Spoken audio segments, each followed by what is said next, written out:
Hey everybody, welcome out to the continuing top 100 albums of all time, according to me, Chris Yee, the man supreme.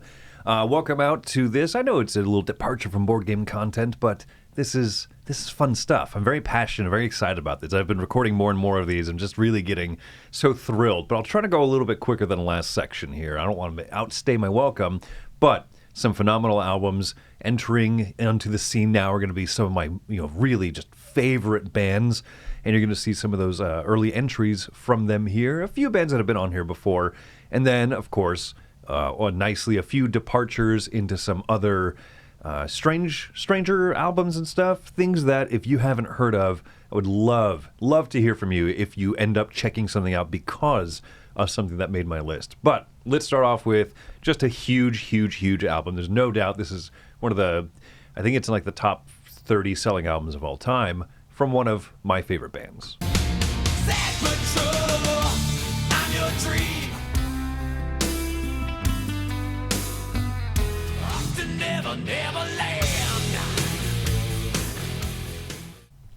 Metallica in the 90s had gone through a tonal shift. This is kind of the last album that a lot of die-hard original fans are like, oh, this is when Metallica kind of stopped being good. And I get it. I get that there's a huge change, especially after this album, but even during this album. But I enjoy the musical journeys that they went on. And there's still a couple of good, more fast-paced kind of thrash songs on here. But they're not the hits. They're not the big hits. And so, yeah, did Metallica sonically change? Absolutely. Many bands do. Some for the better and some not. But I've really enjoyed where they've come around to on the last few albums. But in particular here, 1991's Metallica, or the Black Album, everyone calls it.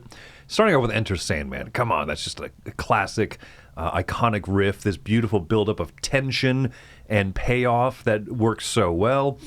But then even some of the lesser known tracks, I mean, I don't know, like Wherever I Roam is not necessarily lesser known, but even the ones that didn't stand out are still good.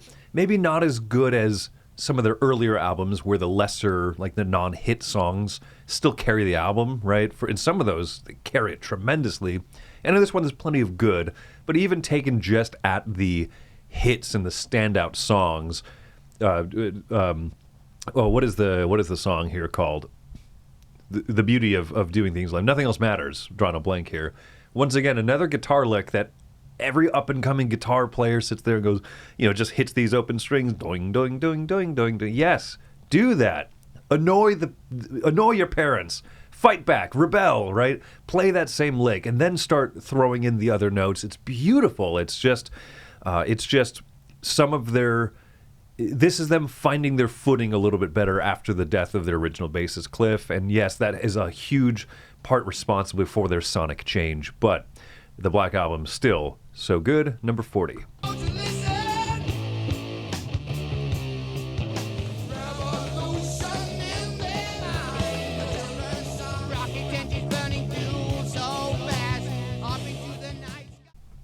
Master of Reality by Black Sabbath. This is the start of some more Ozzy on the list. Not to spoil things, but R.I.P. Ozzy. Just what a phenomenal career to kind of just usher in heavy metal, right? Whether you can argue who's kind of the father or the godfather of heavy metal, and many people are going to point to Ozzy, and Black Sabbath in particular. 1971's Master of Reality. Cool mix of that psychedelia with just that macabre and heavy and everything. So much of Sabbath's sound is owed to accident in some ways. Obviously a lot of intentionality, but then also accident because of industrial accident. They were many of them steel workers in Birmingham in the UK. Tony Iommi, the guitarist, lobbed off parts of two of his guitar playing fingers, and so he had to create these artificial caps that he still continues to play with, right? He has basically prosthetics on two of his fingers. So they down-tuned their guitars. They made the tension on the strings lower, made the notes lower, incidentally created this whole sound that metal bands still copy to this day.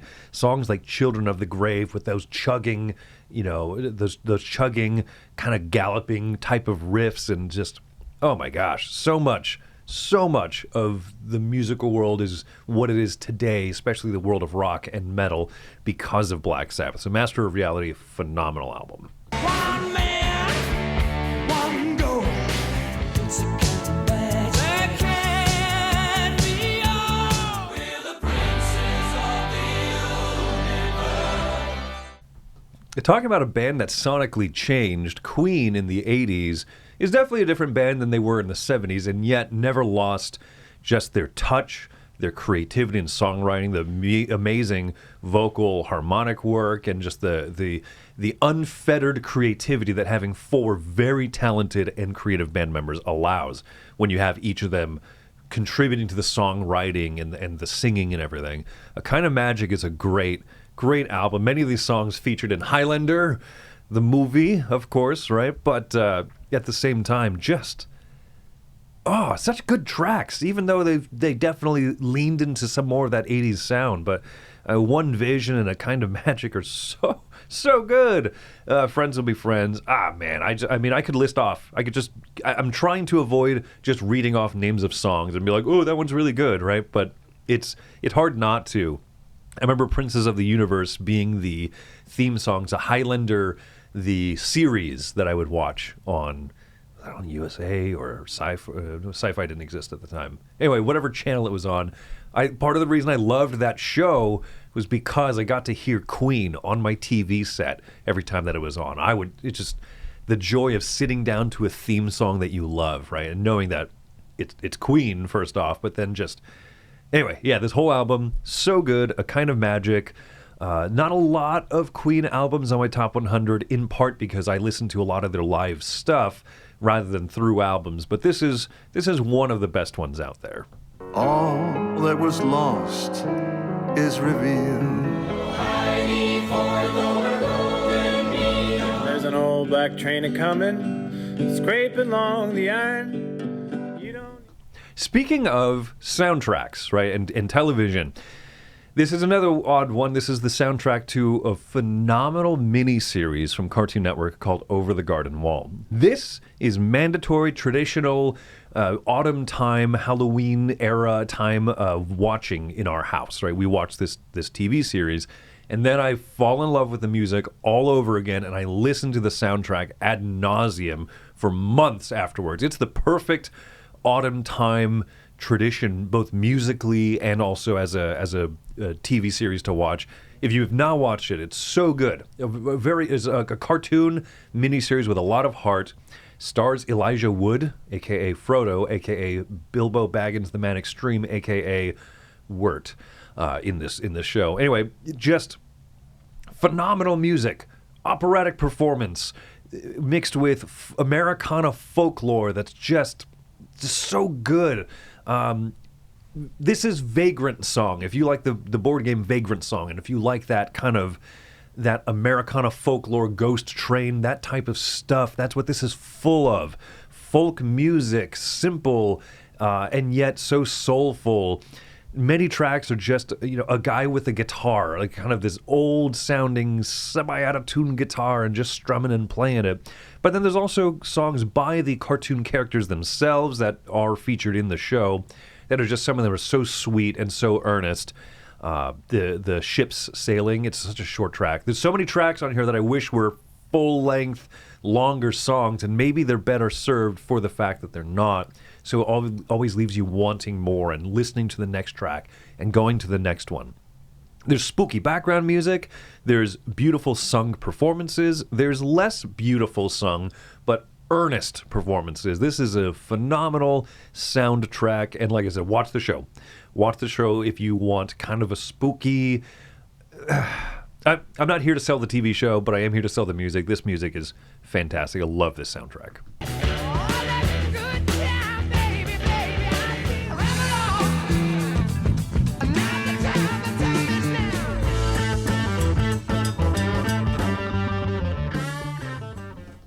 Led Zeppelin, one of the best bands of all time, right? There's no doubt to that for so many people. And Led Zeppelin II, such a great album. So many classic songs came out of it, of course.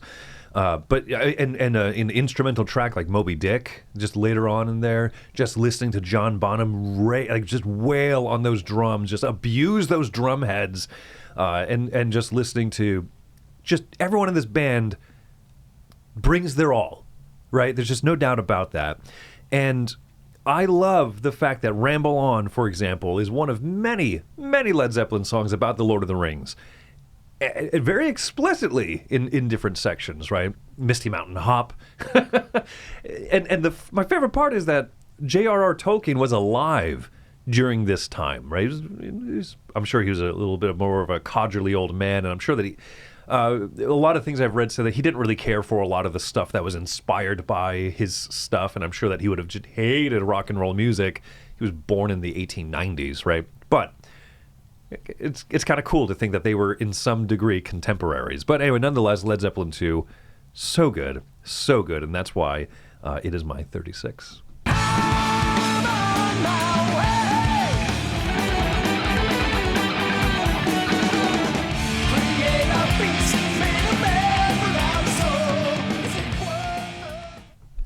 Iron Maiden again. Last video, number 41, was Brave New World, their 2001 album.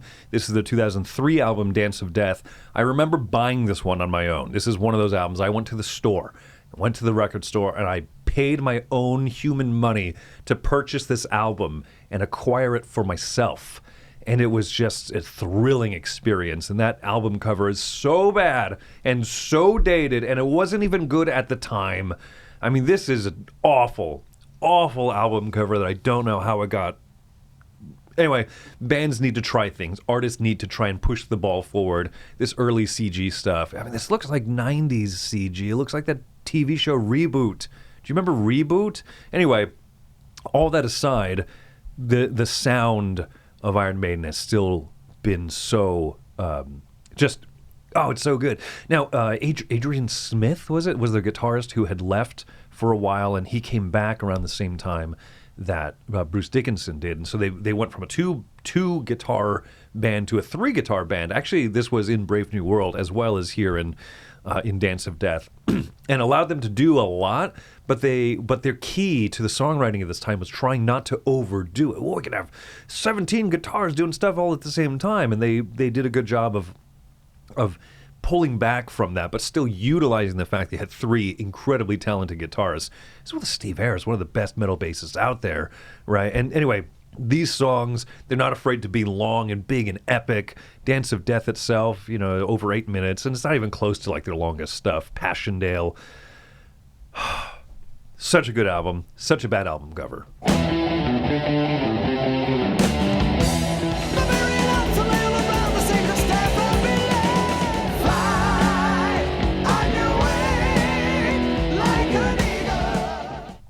Not really any intentionality behind this, but also, once again, Iron Maiden again, right? Going back to the 80s, though, 83 with Peace of Mind.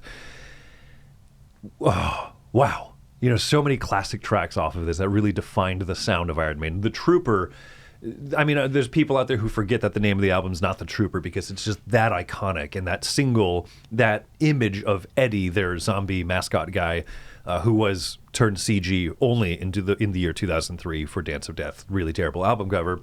Him in that iconic red coat, that Trooper album cover, or that single cover, is so burnt in as like the imagery of the band, and that's what this album did. Was it just really defined so much of what people would come to expect from Iron Maiden. Yes, they've had other albums and everything. This one just solidified so much my love for them and a lot of people's love for them. Phenomenal tracks. Just phenomenal tracks. Not afraid to go into dorky Greek mythology with like Flight of Icarus and stuff. I still think of that song a lot. But anyway, The Trooper and everything else on this album, iconic. Simply iconic. Jump, jump.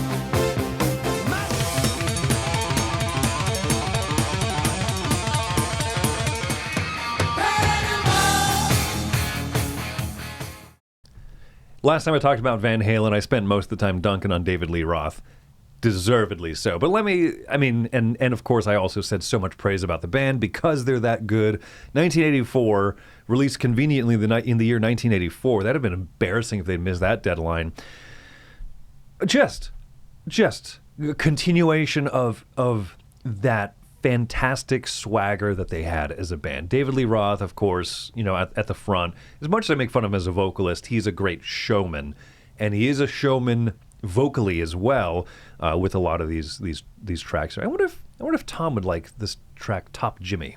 Anyway, yes, so many good songs on here. A lot of what really people think of, and back in the day when when Eddie Van Halen's up there playing keyboard, people at the time were like, I don't know about him playing the keyboard. And now it's some of the most iconic Van Halen songs out there. Just goes to show, right? With time, people tend to people hate change, and with time, people tend to look back and go, that was great. 1984, phenomenal album.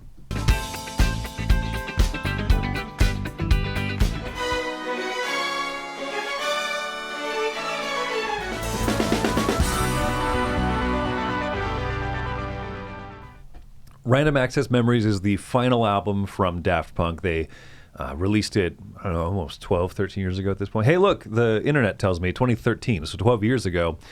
The only thing that they've done since then was they put out a drumless version of the album, which is a fun, thing to just kind of listen to, but it's not it's not an album version I want to listen to. So much of the songs in here are quite drum-driven, as a lot of electronic music is. Anyway, just very odd thing to do. Some cool stuff to take from it. But anyway, this is the last album Daft Punk put out before they officially split several years back. And what a great album. This is the big one. They hit number one on every chart basically with this. Now, Pharrell Williams and the song Get Lucky certainly helped with that. That's the mega hit off of this album. But if that's the only song you've heard from this, do yourself a favor. Go listen to a bunch of the other stuff on here. Listen to Give Life Back to Music. The opening track, great love letter to music itself, right? A lot of this album, I've listened to a lot of analysis of this and the samples and stuff. The way that they composed this album was unlike Discovery, where they sampled lots of cool, obscure, hidden soul and R&B and funk and jazz music and stuff. What they did was they brought in session musicians, incredibly talented musicians, and they had them jam and riff and play intentionally for these types of songs they wanted, and then they sampled from those performances, which is why this album has such life to it, because this is modern electronic music, and yet it was done with human instruments. It was done by making people be creative, and then from that process, picking some of the best stuff, mixing it and blending it. It's an incredibly creative album. Give Life Back to Music is such an appropriate opening anthem for the song. But listen to Giorgio by Marauder, and it's a long track, right? But it's worth going through the whole thing and just experiencing it. Listen to Contact. That outro is such a great way to end this album. It's unbelievable. This whole thing is so talented. It's so good. Get Lucky is my least favorite song on the album. That's how good so much everything else around it is. I could wax on and on and on. Random Access Memories, so good. Es ist so schön, sein Wille muss auch leiden. Adieu, goodbye, auf Wiedersehen. Zeit by Rammstein is such a great album. This is their last album that they've put out that I'm aware of. I'm not sure. It sounds almost like a farewell. You heard that last track there, right? Auf Wiedersehen, adieu, farewell, goodbye. Right? Just obviously kind of I think a little bit of a riff on the Sound of Music track there. But it's, adieu really sounds like a send-off track. But nonetheless, this is a band, Rammstein is known for doing Du hast and other, industrial metal kind of stuff and being zany and kooky and weird and stuff. And this album is so thoughtful. It sounds like a band who has reached a late stage in their career looking back and just being more mindful and being more thoughtful, and also having some silly tracks on there. If you know the one I'm talking about, you know the one I'm talking about, right? It almost feels like some intentional levity thrown in there in the middle of these tracks about Zeit is the German word for time. Time keeps moving forward. We're subject to the whims of time. We don't control it and everything. And so much of this album is great and phenomenal and slightly vulgar. Sorry for the German listeners. I think I tried to avoid anything questionable of questionable provenance in that. But anyway, this whole album so good. But you still have to know that it's Rammstein, and so they're gonna have their sensibilities and their sense of humor and everything. But wow, what a great mature album. Darkness imprisoning me. All that I see, absolute horror.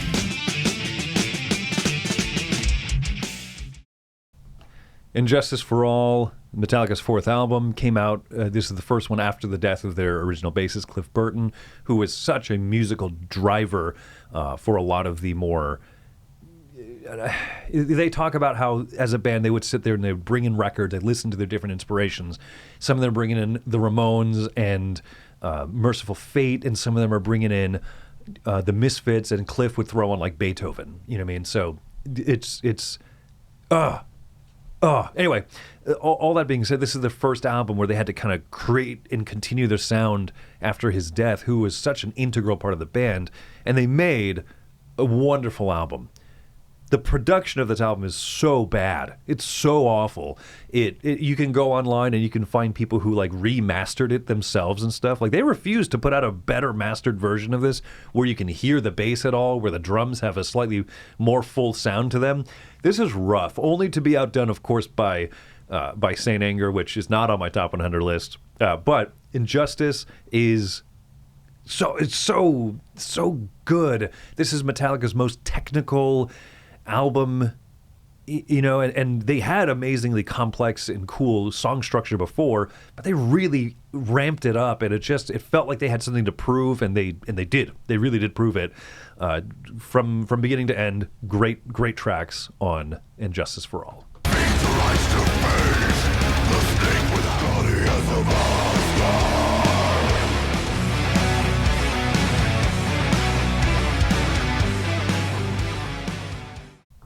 Amon Amarth is such a great band. I think there was, I've read an article that said basically at least 85 to 90% of their songs are about Vikings, and 70% of them are written from the first-person perspective of being Vikings. I believe it. They have a theme, and they stick with it. They've got their shtick. But Twilight of the Thunder God is such a cool album of theirs. A lot of great tracks, right? Twilight of the Thunder God itself, of course. Guardians of Asgard. It's just... I've read somewhere someone said to me that they don't really like Marvel's Thor, but I wish that one of the Thor movies would use tracks like Guardians of Asgard, because it's just so metal. It's so fitting for... It'd be so great. It'd be such an amazing sequence. Now, Immigrant Song, of course, fantastic. Well done in Thor Ragnarok, right? But Variags of Miklegard. I don't know how to pronounce half these words. I apologize. That's one of the coolest tracks. This I said this about Sabaton, but I also say it about Amon Amarth, is that they use a lot of really cool upbeat rhythm syncopation in what is traditionally just like a chugging heavy metal kind of a genre, and it really gives it this kind of very listenable quality, and it's just some really, really brutal vocals. Anyway, love this album. So good. Twilight of the Thunder God.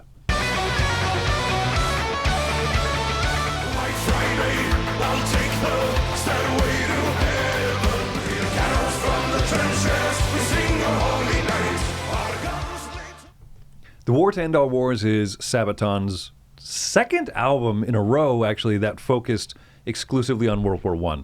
I love World War I history. I love when Sabaton dives deep into a topic like this. And I think that this is a tremendous album. From the beginning opening track, Stormtroopers, right? That, fast-paced metal about Blitzkrieg, it's obviously very fitting, right? And just telling all of these stories from all these different perspectives. They don't really have like a single perspective that they are exclusively from, but just about history in general and stuff. Soldier of Heaven, Race to the Sea, tons, Lady of the Dark is such a cool, has a very anthem-like chorus, right? I've said that about Iron Maiden. Woo, so good. But, Christmas Truce is a song about one of my favorite pieces of World War I history. The Christmas truces that sprang up just kind of naturally on the front lines, people putting their guns down on Christmas Day, going out, trading rations and chocolate and playing soccer together. Just an unbelievable story. My favorite Christmas story of all time. It is the epitome of what the holiday should mean, literal peace on earth. And this song, this is a topic that they wanted to write a song about for multiple years. And they said, like, how do we do it justice? Like, how do we put that to music? And I think that they did a very good job with Christmas Truce, a song that you should absolutely listen to if you like. Anyway, put it into your rotation. Great Christmas song.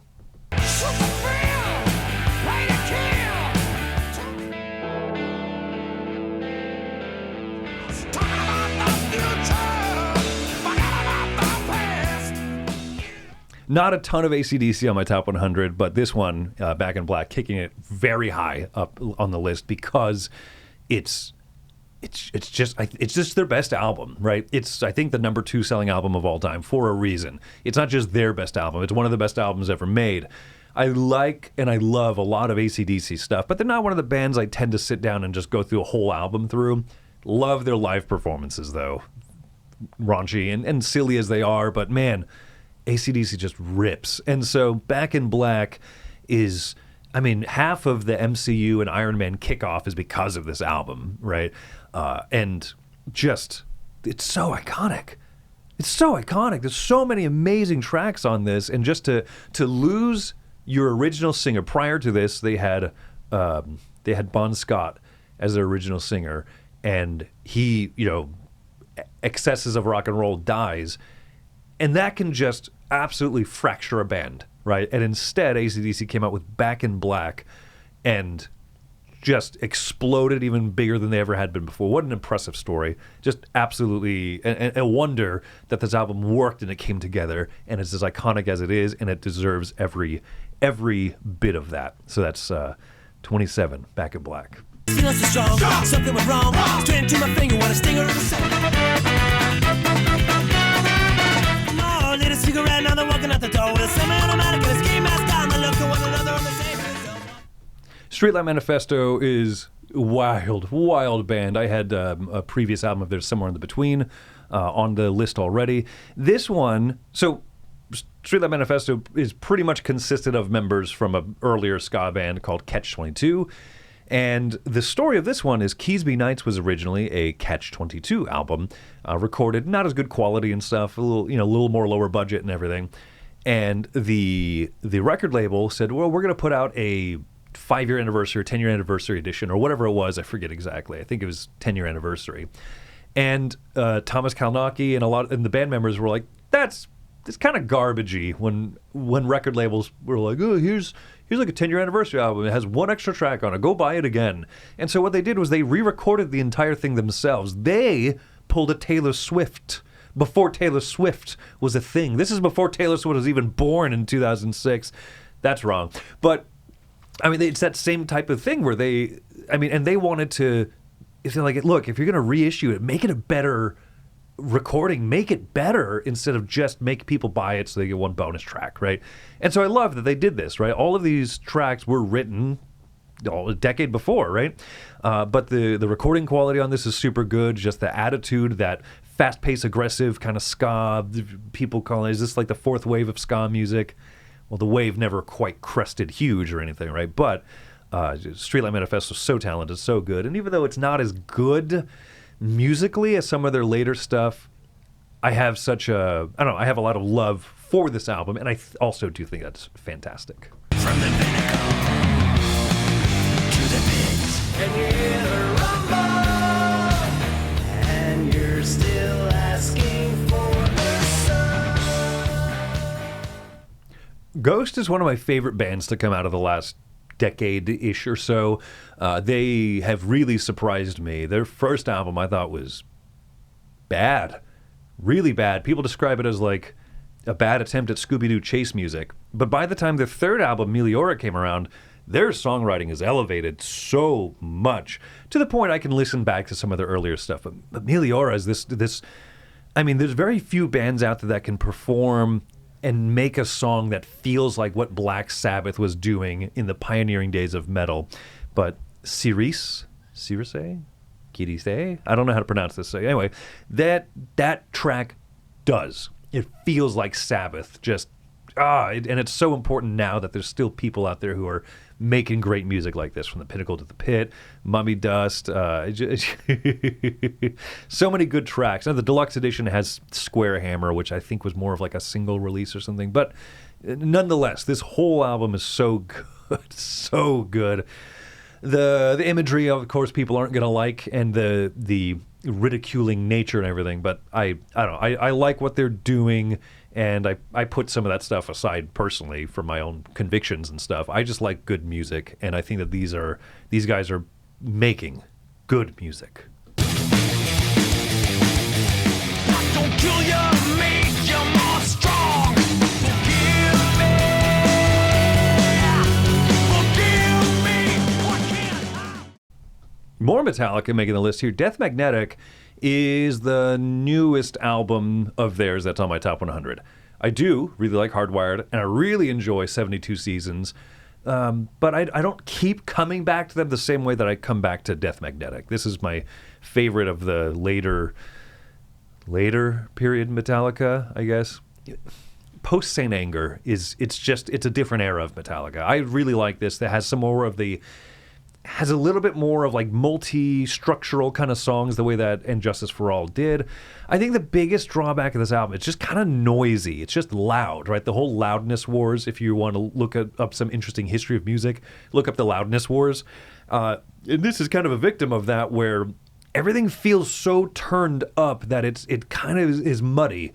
Outside of that, everything about this album is phenomenal, from the opening track to the fact that they made cool lyric videos and stuff for every single one of the tracks on the album, which is more of a thing now, but it wasn't really in 2008. Broken Beat and Scarred is one of my favorite songs. What don't kill ya, make ya more strong. Who thought that was a good lyric? But I don't care. It works really well. But yeah, Unforgiven 3, that's a bold move. To have two very successful songs, The Unforgiven 1 and 2, and to several albums later come back, man, let's do a part 3. And it's great. It's so good. So Death Magnetic, yeah, one of my favorite of the recent 3 Metallica albums.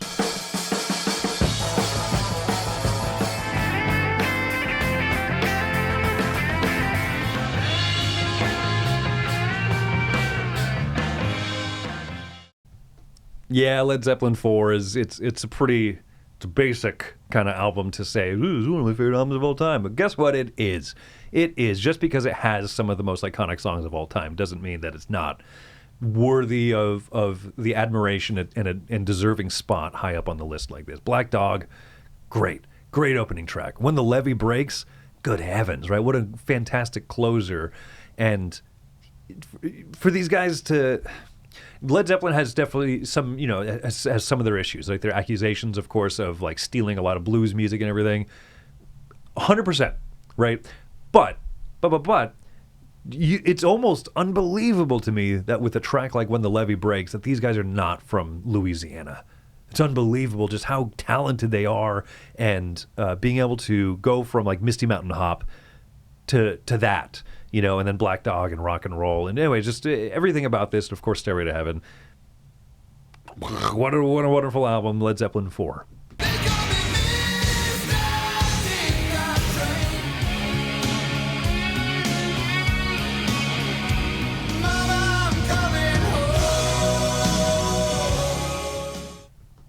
It's harder to listen to Mama, I'm Coming Home Now after the recent passing of Ozzy. His Man, what a way to go out. So metal. Put on a charity concert, raise millions and millions of dollars for children's hospitals and medical research. Anyway, but this album, No More Tears, 1991, the first album that introduced us to Zakk Wylde, that pairing of Zakk Wylde and Ozzy Osbourne, decades of fantastic stuff that came out of it. Mr. Tinkertrain is a great opening track. so good. That really spooky, kooky metronome clockwork kind of stuff going on, and it just, man, you know, I don't want to change the world, and yet Ozzy did. He did. Anyway, man, there's so many good tracks on this album, and just that sound of Zakk Wylde working with Ozzy. Yeah, it's very different from his first two albums, but it's so good. Once again, bands that go through sonic changes, and sometimes they're, I don't even know if it's for the better, but it's just for the iconic nonetheless. I love this album. I love this album so much.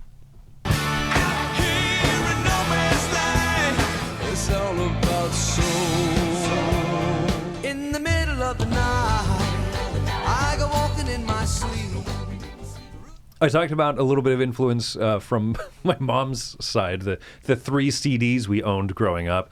But on my dad's side, my parents split when I was pretty young, but my dad introduced me to a lot of you know, just really cool music that made me really, really a popular kid in elementary school, listening to Harry Belafonte and Dean Martin and Frank Sinatra, but of course also Billy Joel. I listened to a good, healthy helping of Billy Joel from my dad. And River of Dreams is my favorite album of his. He has so many good albums, but he's a person I tend to listen to, once again, live and compilations and stuff like that. And I kind of wish that I had more just of his albums that I would just listen straight through, right?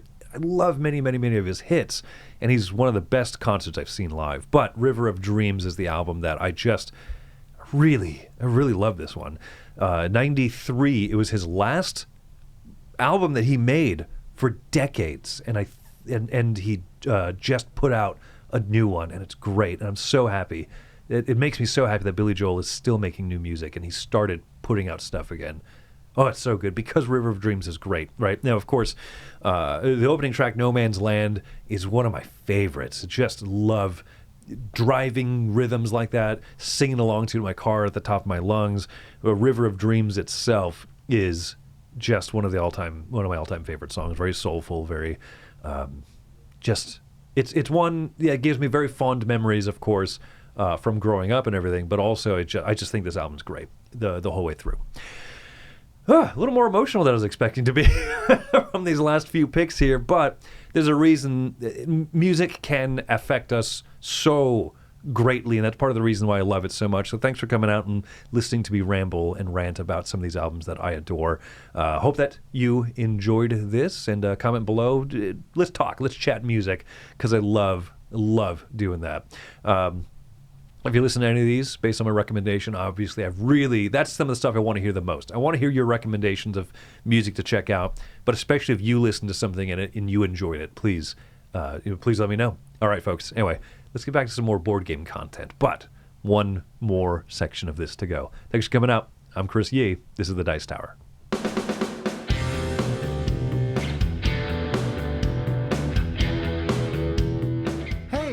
Thanks for watching another video here on the Dice Tower.